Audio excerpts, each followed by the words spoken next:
भारत के मुसलमानों की अक्सर मीडिया से शिकायत रही है। इस शिकायत की वजह यह भी है क्योंकि मुसलमानों का अपना कोई मीडिया हाउस नहीं है। इसे देखते हुए पूर्व राज्यसभा के सांसद मोहम्मद अदीब ने एक ट्रस्ट बनाने का ऐलान किया है, जिसके तहत एक मीडिया चैनल शुरू किया जाएगा। मोहम्मद अदीब ने इसकी जानकारी खुद एक वीडियो जारी करके दी है। उन्होंने कहा कि वो इसके जरिए मीडिया के प्रोपेगेंडे का काउंटर करेंगे। मैं उन सभी लोगों का शुक्रगुजार हूं। मैंने जो एक मैसेज दिया था ऐसे वक्त में जब इस मुल्क में सिर्फ एक आवाज़ सुनाई देती हो, जहां हुकूमत की आवाज़, पार्लियामेंट की आवाज़ एक ही आवाज़ बोली जाए, जहां सुप्रीम कोर्ट की आवाज़, अदालतों की आवाज़, इलेक्शन कमीशन की आवाज़ या कोई भी इंस्टीट्यूशन हो, वो सिर्फ एक ज़बान बोलता है, दूसरी ज़बान बोलने का हक नहीं है। मीडिया भी उसी ज़बान में बोलता है। मैंने ये सोचा और हमारे दोस्तों ने ये सोचा कि एक दूसरी ज़बान आवाज़ उठाई जाए जहां दूसरे हक और सच्चाई के ऊपर बुनियाद रखती हो। इसके ऊपर जो हमने एक मैसेज आपको दिया था, आप सब लोगों ने उसको अप्रिशिएट किया, मुझे बहुत खुशी हुई। लेकिन एक चीज़ का दुख भी हुआ, चंद लोगों को ये फिक्र हो गई कि अगर मुसलमान बोलेगा तो पोलराइजेशन हो जाएगा। मैं ये पूछना चाहता हूँ कि क्या मुसलमान किसी चीज़ में हिस्सेदार हो नहीं सकता? आरएसएस ने यही तो किया है कि हमारे सेकुलर हिंदू भाइयों को भी इतना डरा दिया है कि अगर तुम मुसलमान के लिए बोले तो पोलराइजेशन हो जाएगा। यही वो खौफ है जिसकी वजह से मैंने ये कोशिश करी कि एक दूसरी आवाज़ खड़ी हो जिसमें ये डर न हो कि अगर इनजस्टिस मुसलमान के साथ हो रहा है तो हम बोलेंगे तो हम देशद्रोही कहलाएंगे, अगर दलित के साथ हो रहा है हम बोलेंगे तो शायद देशद्रोही कहलाएंगे। मेरे कुछ साथियों ने सुबह जाहिर किया है कि अगर हमने ये चैनल खोला तो फिर पोलराइजेशन हो जाएगा। ये माइंडसेट आरएसएस ने इतने डीप रूटेड पहुंचा दिया है कि जब मुसलमान को लिंच होता है तो कोई आवाज देने के लिए इसलिए नहीं जाता क्योंकि पोलराइजेशन हो जाएगा। यहां तक कि कांग्रेस पार्टी जो गांधी की सोच और नेहरू के विजन पे थी, उसके खानदान का एक लड़का राहुल गांधी, उसने पहली बार आरएसएस से हेड ऑन लिया। हम सब लोगों को इत्मीनान हुआ कि गांधी की वो, नेहरू की वो फिक्र हिंदुस्तान में भी बाकी है। लेकिन जब वो मध्य प्रदेश इलेक्शन लड़ने गया तो कांग्रेस पार्टी के लोगों को ये कहना पड़ा कि ये शिव भक्त है, ये जनेऊधारी ब्राह्मण है।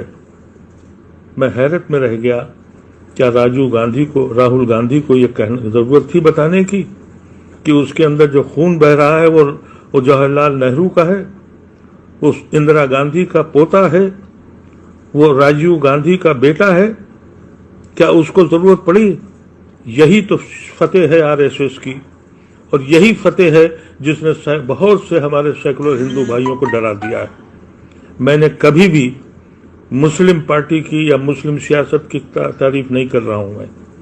मैंने हमेशा ये कहा है कि एक सांझी विरासत बनेगी। अगर जो मजालिम हो रहे हैं, जो खबरें मीडिया में नहीं दिखाई जा रही हैं, अगर उसका एक प्लेटफॉर्म बनता है और उसमें एक मुसलमान की बात एक सेकुलर हिंदू रखता है, तो क्या पोलराइजेशन हो जाएगा? अगर हो जाएगा तो फिर इस मुल्क में फिर हमारे लिए कुछ बचा नहीं है। मैं इन लोगों से कहना चाहता हूं जो ये डर गए हैं कि पोलराइजेशन हो जाएगा, अगर इतनी हिम्मत नहीं है हक बात कहने की, क्योंकि ये वो मुल्क है जहां रोज लोग मारे जाते हैं, आवाज बुलंद नहीं होती। अभी हम देख रहे हैं कि अमेरिका में क्या हुआ, एक काले को मारा, पूरे अमेरिका में आग लग गई। यहां रोज न जाने कितने मरते हैं, कितनी सांसें टूटती हैं, कितनी लोग चिल्लाते हैं कि सांस नहीं आ रही है, किसी को परवाह नहीं है। इसीलिए हमने चाहा था कि एक प्लेटफॉर्म ऐसा बने जिसमें हम वो आवाज उठा सकें, सांस लेने वाला सांस ले सके, सोचने वाला सोच सके, اس ملک میں زندہ رہنے کے لیے اس کو اتنا ہی حق ہو جتنا تجھ کو ہے۔ یہ چینل نہ کسی رئیس کا ہے، یہ چینل اس لیے میں تیار کر رہا تھا اور ہوں آپ سب لوگوں کی مدد سے کہ یہاں آواز اٹھے، ایک دوسری آواز اٹھے۔ ہر جمہوریت میں یہ حق ہے کہ وہ کئی آوازیں اٹھیں۔ ہندوستان وہاں کھڑا ہے جہاں صرف ایک آواز اٹھتی ہے۔ جو آواز حکومت دیتی ہے وہی آواز عدالتیں دیتی ہیں، وہی الیکشن کمیشن دیتا ہے، وہی مختلف ادارے دیتے ہیں، وہی پولیس دیتی ہے، وہی آواز، کوئی دوسری آواز نہیں اٹھتی۔ یہ دوسری آواز اٹھانے کے لیے ایک جدوجہد ہے جس میں عام آدمی کو جوڑنے کی بات کی ہے۔ یہ چینل جو ہم، یہ پلیٹ فارم، یہ میڈیا ہم بنانا چاہتے ہیں، یہ میڈیا کسی ایک کا نہیں ہے، اس کا پروفٹ کسی ایک کی جیب میں جانا نہیں ہے۔ یہ نان پروفیٹیبل ٹرسٹ ہے جس میں ایک ایک پیسے کا حساب ہوگا۔